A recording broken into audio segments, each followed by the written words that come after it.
আপনারা জানেন যে উনি নবুয়তের আগে পার্টনারশিপে বিজনেস করতেন খাদিজা রাদিয়াল্লাহু তাআলা আনহার সাথে, মানে খাদিজা রাদিয়াল্লাহু তাআলা আনহার ইনভেস্টমেন্ট আর উনি শ্রম দিতেন। তো উনি সিরিয়াতে গিয়েছেন পণ্য নিয়ে, মালামাল নিয়ে। ওনার ব্যবসা বাণিজ্যের ধরন কেমন এটা দেখবার জন্য খাদিজা রাদিয়াল্লাহু তাআলা আনহা ওনার এক বান্ধবীকে পাঠিয়েছিলেন ওই ক্যারাভ্যানে, ওই কাফেলায়। নাম ছিল মাইসারা। কি নাম? মাইসারা। তো মাইসারাকে বলেছে, মাইসারা তুমি দেখবা যে টাকা পয়সা আবার উল্টাপাল্টা করে কিনা, ঠিকঠাক মতো ব্যবসা করে কিনা, আমার huge investment, on behalf of me তুমি এই ক্যারাভানে থাকবে আর দেখবে যে মোহাম্মদ ঠিকঠাক বিজনেসটা করে কিনা। আল্লাহু আকবার। মাইসারা এই সফর শেষে এসে খাদিজা রাদিয়াল্লাহু তাআলা আনহার কাছে এমন পজিটিভ রিভিউ দিয়েছে, এই রিভিউ শুনেই খাদিজা রাদিয়াল্লাহু তাআলা আনহা বিষ্ণু ইসলামকে বিয়ে করার জন্য রাজি হয়ে গেছেন। আলহামদুলিল্লাহ। মাইসারা এসে রিভিউ দিতে লাগলো যে মোহাম্মদ সে সবার চেয়ে আলাদা সাল্লাল্লাহু আলাইহি ওয়াসাল্লাম।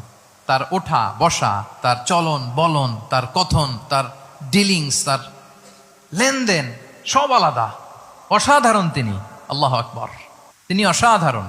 তাহলে মাইসারার রিভিউ শুনে আল্লাহু আকবার খাদিজা রাদিয়াল্লাহু তাআলা আনহা তিনি অবাক হয়ে গেলেন এবং তিনি বিয়ের প্রস্তাব পাঠালেন। রাসূল সাল্লাল্লাহু আলাইহি ওয়াসাল্লামের এই আমানতদারিতায় মুগ্ধ হয়ে কি করলেন? বিয়ের প্রস্তাব পাঠালেন। তাহলে কি পরিমাণে ট্রাস্টওয়ার্দিনেস ওনার ছিল। এবং মজার ব্যাপার, আরো মজার ব্যাপার হচ্ছে মক্কার কুরাইশরা, মক্কার লোকেরা রাসূল সাল্লাল্লাহু আলাইহি ওয়াসাল্লামের কাছে এসে আমানতের সম্পদ গচ্ছিত রাখতো।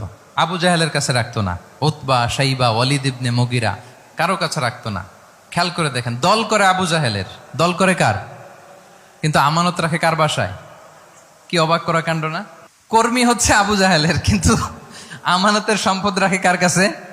মুহাম্মদ সাল্লাল্লাহু আলাইহি ওয়াসাল্লামের বাসায়। রাসূল সাল্লাল্লাহু আলাইহি ওয়াসাল্লাম যেদিন হিজরত করবেন, উনি সাইয়েদনা আলী রাদিয়াল্লাহু তাআলা আনহুকে অ্যাসাইন করে গিয়েছেন যে আলী তুমি থাকো, তুমি কয়েকদিন পরে মদিনায় হিজরতে যাবা, আমার কাছে যত আমানতের সম্পদ আছে এগুলো তুমি আগে বিলি করে তারপরে যাবে। রাসূল সাল্লাল্লাহু আবু বকর রাদিয়াল্লাহু তাআলা আনহুকে নিয়ে চলে গেলেন। আলী রাদিয়াল্লাহু তাআলা আনহুর টানা 3 দিন লেগেছে যে ডেপোজিটগুলো রাসূল সাল্লাল্লাহু আলাইহি ওয়াসাল্লামের কাছে ছিল, আমানতের যে জিনিসগুলো ছিল এগুলো বন্টন করতে সাইয়েদনা আলী রাদিয়াল্লাহু তাআলা আনহু 3 দিন সময় নিয়েছেন। 3 দিন।